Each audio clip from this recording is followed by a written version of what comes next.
Imagine this. You are sitting across from someone in a quiet room.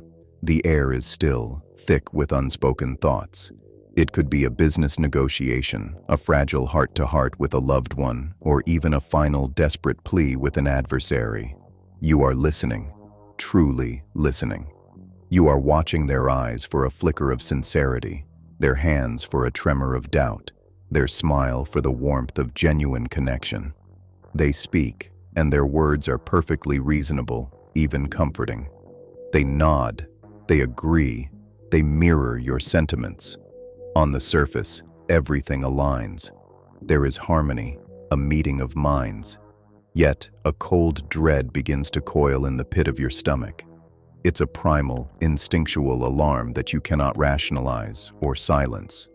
You feel it as a subtle dissonance, a faint hum of static beneath the clear melody of their words.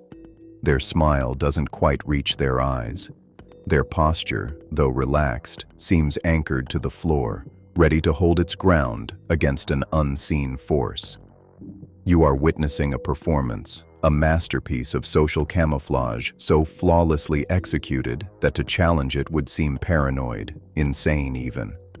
You are shaking hands with a ghost, a carefully constructed persona designed for this exact moment, for this exact purpose. And the most terrifying part? You have no idea what that purpose is. You leave the room feeling a profound and unsettling emptiness.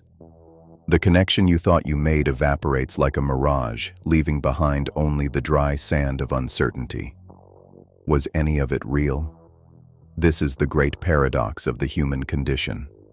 We are born with an insatiable hunger for connection, a biological imperative to trust, to form bonds, to see ourselves reflected in the eyes of another. Society itself is built upon this foundation of shared understanding and mutual trust. Yet, at the same time, we are masters of deception. We are actors on a stage, playing roles we believe are necessary for our survival, our advancement, our very self-preservation. We are told to be yourself, but from our earliest moments, we are taught the art of the mask. Smile when you are sad. Show confidence when you are terrified. Feign interest when you are bored. What if the fundamental premise of human interaction is not authenticity, but strategy? What if every conversation, every relationship, every social contract is underpinned by a silent, invisible negotiation of power? We are taught to listen to what people say, but what if their words are the least reliable source of information? What if language itself has evolved not just to communicate truth, but to conceal it more effectively? Think of the moments of betrayal that have marked your life. The business partner who swore loyalty while secretly plotting your ruin. The friend who offered a shoulder to cry on while secretly savoring your failure. The leader who spoke of unity and sacrifice while serving only their own insatiable ego. In almost every case, did the truth come from their words? Or did it come, much too late, from their actions? The signs were always there, weren't they? Not in their polished speeches or their heartfelt apologies, but in the small, almost imperceptible patterns of their behavior, the choices they made when they thought no one was watching, the subtle ways they prioritized their own needs over the collective good, the things they did, not the things they said. We live our lives navigating a fog of half-truths, polite fictions, and strategic performances. We hunger for the real, yet we reward the artificial. Why is the world constructed this way? Why does this chasm exist between the person presented to us and the person who operates behind the eyes? Is this a flaw in our nature, a tragic bug in our psychological code? Or is it the most essential feature of our survival? We are taught to read the book by its cover, to judge the person by their declared intentions, but the most important stories, the truths that determine our fate, our happiness, and our safety, are not written in the main text. They are written in the margins, in the hidden footnotes of raw, unfiltered human motivation. To learn this hidden language, we must first confront a deeply uncomfortable truth about why the masks exist in the first place. a truth buried deep within the forgotten cellars of our own psychology. The chasm you feel between a person's words and their true intent is not a bug in the system. It is the system itself. The masks we encounter are not flimsy disguises worn out of simple malice or a conscious desire to deceive. The truth is far more unsettling. The mask is a consequence of a violent internal war that has been raging within the human psyche since the dawn of consciousness, a war most people don't even know they are fighting. To understand why people do what they do, you must stop looking at them as unified, rational beings and see them for what they truly are: a battleground. Friedrich Nietzsche called the fundamental force of life the will to power. This isn't merely the lust for dominance you see in tyrants. It is the universe's primal, amoral urge flowing through every living thing.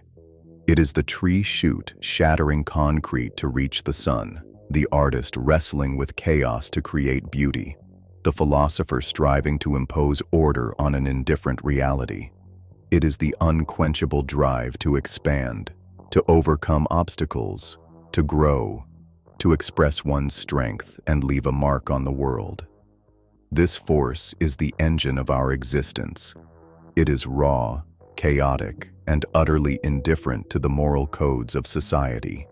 It simply is. At the same time, we are social creatures. To survive, we must cooperate. Society, therefore, demands we tame this wild internal force. It asks us to be polite, to be selfless, to be predictable. It creates a system of rewards and punishments to sand down our sharp edges.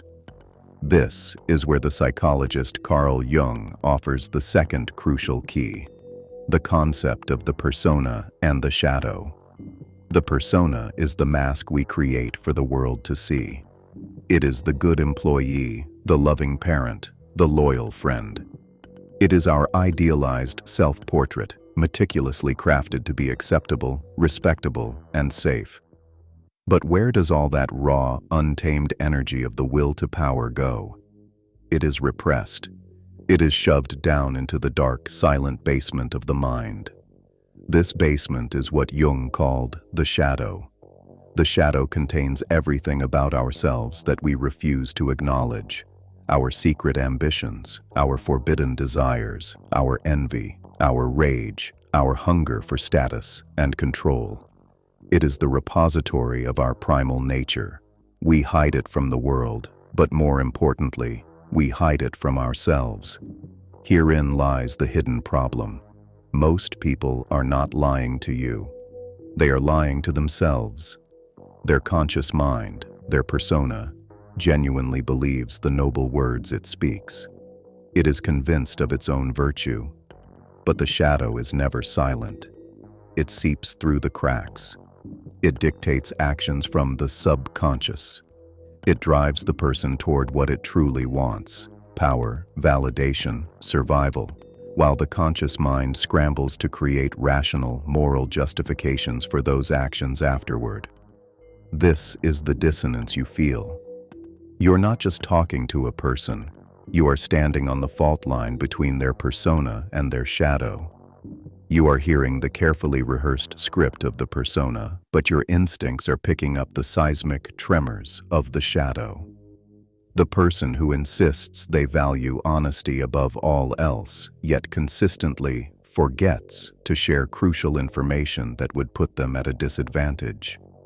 The leader who preaches sacrifice and austerity while accumulating personal wealth and power. They are not simply hypocrites. In their own minds, they are heroes. Their persona has crafted a story, a noble narrative that justifies the raw, self-serving impulses of their shadow. The philosopher Arthur Schopenhauer saw this clearly, arguing that our intellect is not a noble king, but a clever servant to a blind, irrational master he called the will. A ceaseless, hungry striving for life. We don't use our reason to find the truth. We use it to justify what we already want. This internal schism is the central, explosive secret of the human condition. The most dangerous person is not the conscious deceiver, but the unconscious one. the man who has so thoroughly repressed his own shadow that he is its complete puppet. He will betray you, harm you, and destroy you, all while carrying a profound sense of his own righteousness. He is a force of nature wearing a human mask, and because he is blind to his own true motivations, he is capable of anything. To read people, then, is not to decipher their words. It is to learn to see the shape of their shadow. It is to ignore the curated performance of the persona and instead observe the patterns of their unfiltered actions, the direction of their primal drives. To see this is to see the hidden architecture of human behavior. But witnessing the code is one thing. Understanding the destructive glitches it produces in the world around you, in your own life, is another entirely. This internal war between the curated self and the hidden beast is not a quiet philosophical dilemma. It is the architect of your reality. The destructive glitches it produces are not abstract. They are the very fabric of your most painful memories and your deepest anxieties. They are the unseen currents that drag your relationships, your career, and even your society into ruin, all while everyone smiles and pretends the water is calm. At the personal level, this schism is a slow-acting poison. Think of the relationships that ended in confusion and betrayal. You didn't fall in love with a person. You fell in love with their persona, their masterful ambassador to the world. You built a future on their promises, their stated values, their carefully projected image of stability and devotion. But the shadow has its own economy, its own insatiable appetites. It operates on a different logic, the logic of survival, validation, and primal hunger. While the persona was whispering vows of forever, the shadow was quietly making calculations, seeking leverage, and feeling the claustrophobia of commitment. The dissonance you felt, that quiet hum of wrongness, was the friction between the two. The eventual betrayal that seemed to come out of nowhere was, in fact, the final logical move of a creature you never acknowledged was even in the room. You were playing chess with one opponent, while another, hidden beneath the table, was kicking the board over. This theater of shadows extends into the world of ambition. The modern workplace is a grand masquerade ball. We are told that success is a product of merit, hard work, and collaboration. This is the corporate persona, but the reality is a silent, relentless war of competing wills to power. The colleague who praises your work in meetings but subtly undermines you in private emails is not a simple hypocrite. They are a perfect example of this internal split. Their persona needs to be seen as a supportive team player, but their shadow is terrified of being overshadowed and craves advancement at any cost. Our brain, desperate for a coherent and safe world, actively helps maintain this illusion. A cognitive bias, known as confirmation bias, makes us seek out and favor information that confirms what we already believe. We want to believe the masks are real. We focus on the pleasant words and ignore the contradictory actions because to do otherwise would be to admit that the world is not the orderly, rational place we wish it was. We become willing accomplices in our own deception. On a societal scale, this phenomenon becomes catastrophic. A nation, like an individual, has a persona, its proclaimed values of liberty, justice, and equality. It also has a collective shadow, its buried history of atrocities, its systemic prejudices, its unspoken lust for dominance. Throughout history, the most dangerous leaders have been those with an intuitive mastery of this dynamic. They rise to power by becoming the perfect embodiment of the nation's persona, speaking its noblest language. But their true genius lies in their ability to offer the population a moral justification to unleash the energy of its collective shadow. They provide a noble mask for the most savage impulses. They rebrand conquest as liberation, prejudice as cultural preservation, and hatred as righteous anger. Ordinary people, good people, are then swept up, capable of committing horrors because they've been given a powerful, virtuous story to tell themselves. Their persona remains intact, even as their actions serve the darkest corners of human nature. You are living inside this invisible prison. Its bars are forged from polite fictions, and its walls are built from a collective refusal to see what is right in front of you. You have been handed a faulty map of human nature and sent into a wilderness of competing shadows, armed only with a naive belief in the sincerity of masks. The cost of this ignorance is incalculable. It is the wasted years, the broken trust, the creeping sense that you are a pawn in a game you don't even understand. You are perpetually vulnerable, not to the world's declared villains, but to its smiling, self-deceiving saints. The urgent question, then, is not simply how to spot the masks of others. That is a child's game of hide and seek. The real question is far more terrifying, far more revolutionary. What if the key to breaking free, the one true path to seeing reality as it is, begins not with looking outward, but by turning your gaze inward into your own darkness? What if the first act of rebellion is to finally face the mask you are wearing yourself? The rebellion does not begin with a sword, but with a mirror. For your entire life, you have been engaged in a frantic, exhausting effort to be a good person. You have been policing your thoughts, suppressing your unacceptable impulses, and polishing your public persona until it gleams. This very effort, this noble struggle for moral purity, is the source of your blindness. It is the lock on your own prison cell.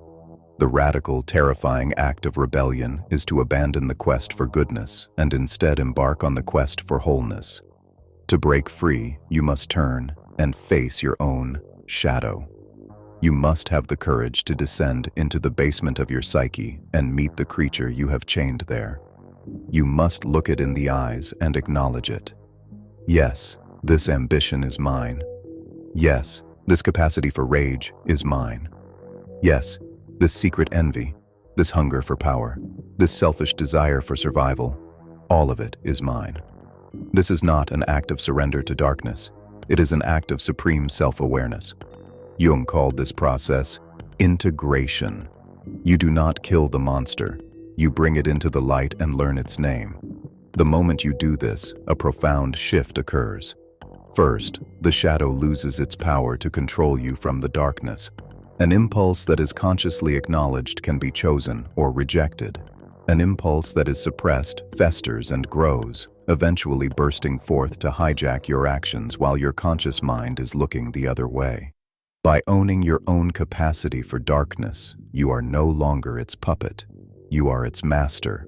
This is the beginning of true self-control, forged not from suppression, but from radical self-honesty. But the second effect is even more revolutionary. Once you have made peace with the monster within yourself, you will recognize it instantly in everyone you meet. You develop a new sense of perception.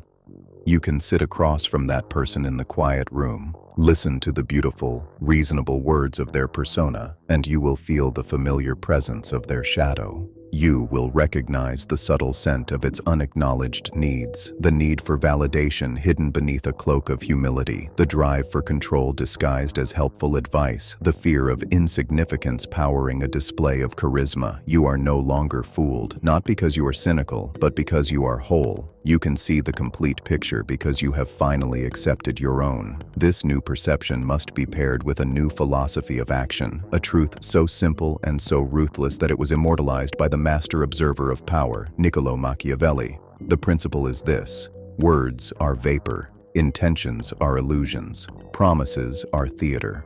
Only actions and their consequences are real. To understand anyone, you must ruthlessly disregard everything they say and focus with the intensity of a predator on what they do, consistently, over time. This is not pessimism. It is the highest form of realism. Actions are the footprints of the shadow. They are the undeniable data of a person's true motivation. A person's will to power is not revealed in their mission statement, but in their budget allocations. A person's character is not found in their apologies, but in whether their behavior changes afterward. Stop listening to the story. Start tracking the evidence. Become a detached scientist of human behavior. Collect data points. How do they act under pressure? When faced with a choice between their stated values and their self-interest, which path do they take? Who do their actions truly benefit? The great Stoic emperor Marcus Aurelius did this every morning.